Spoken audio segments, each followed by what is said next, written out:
Bonjour.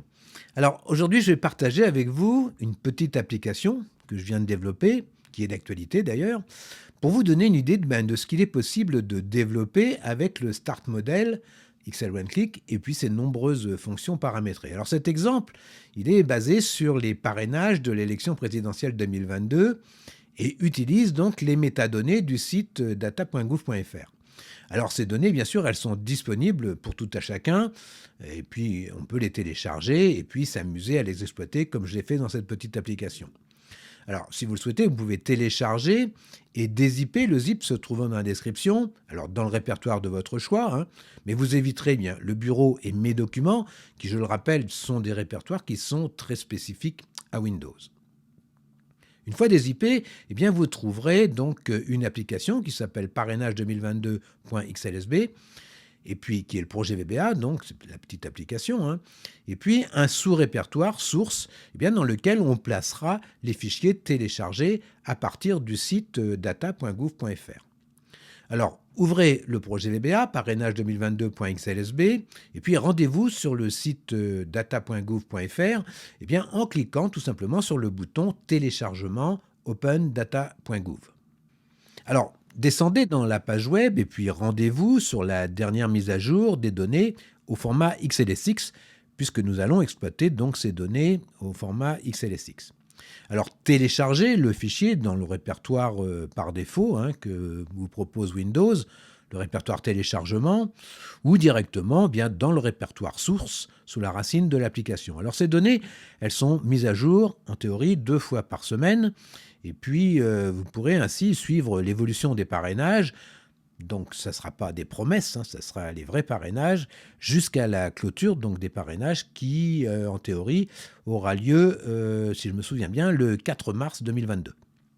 Alors, cliquez sur la petite image parrainage, vous permettra d'ouvrir un formulaire qui va lister les fichiers téléchargés dans le répertoire par défaut de Windows, qui est le répertoire téléchargement.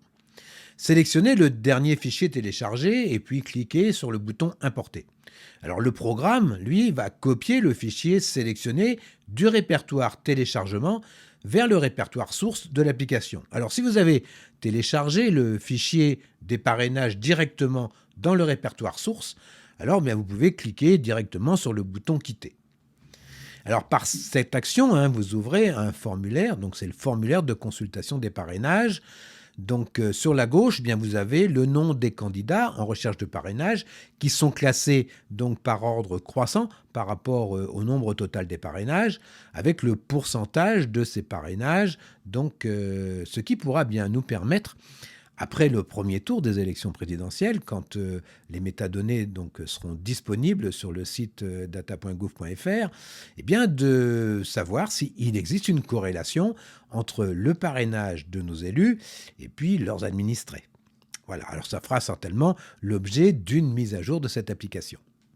En sélectionnant un candidat, vous pourrez consulter tous les parrainages concernant ce candidat. En entrant une partie du nom ou prénom d'un élu, que ce soit un maire, un député, vous pourrez connaître à qui celui-ci a donné son parrainage. Vous voyez, tout ça, c'est très transparent. En sélectionnant un département, vous trouverez les statistiques des parrainages de ce département. Donc, vous aurez le pourcentage des parrainages pour chaque candidat pour un département spécifique. Alors, cette petite application a été très rapidement développée grâce à l'outil XL OneClick. Alors, cet outil est basé sur le principe du low-code dont vous avez peut-être entendu parler. C'est minimiser le code à taper à l'aide de fonctions paramétrées, c'est ce que j'appelle les fonctions X1C pour XL OneClick, et que l'on utilise comme un jeu de briques pour bâtir un projet VBA. Alors vous pourrez déprotéger l'application en cliquant sur le petit cadenas et puis en entrant le mot de passe de l'application qui est VBA en majuscule. Le code de cette application intègre plusieurs modules de fonctions XL OneClick. Il y a le module standard de gestion de données, le module de l'interface graphique pour le développement des formulaires et puis le module Pivot Table pour la programmation des tableaux croisés dynamiques. Alors il existe de nombreux autres modules pour faire du mailing, pour faire du print PDF, enfin il existe plusieurs autres modules. Vous comprendrez que ce code est protégé, il est le résultat d'une longue expérience de programmation VBA, et puis c'est aussi mon business. Alors la formation Excel One Click, donc, qui permet à chaque stagiaire de repartir avec cet outil, est de 21 heures. 3 jours non consécutifs de 7 heures, qui permet ainsi d'avoir un peu d'expérience entre chaque journée de formation. Elle permettra, donc cette formation, à celles et ceux qui ont quelques notions de VBA, eh bien d'aller vite et loin dans le développement de projets VBA. Cette formation, elle peut être sous forme de coaching individuel ou en petits groupes de 4 à 5 stagiaires de même niveau. Et pour cela, donc, je fais parvenir aux futurs stagiaires un petit exercice VBA afin de pouvoir constituer des groupes homogènes. Alors, si vous êtes intéressé par cette formation, eh bien, pour tout renseignement, eh bien, contactez-nous à l'adresse formation@exceloneclick.com.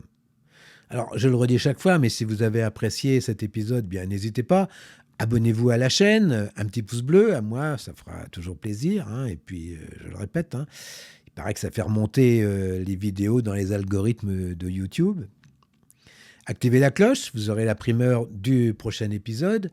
Et puis, si vous êtes intéressé donc par cette formation, eh bien, n'hésitez pas à nous contacter à l'adresse donc formation@xl1click.com.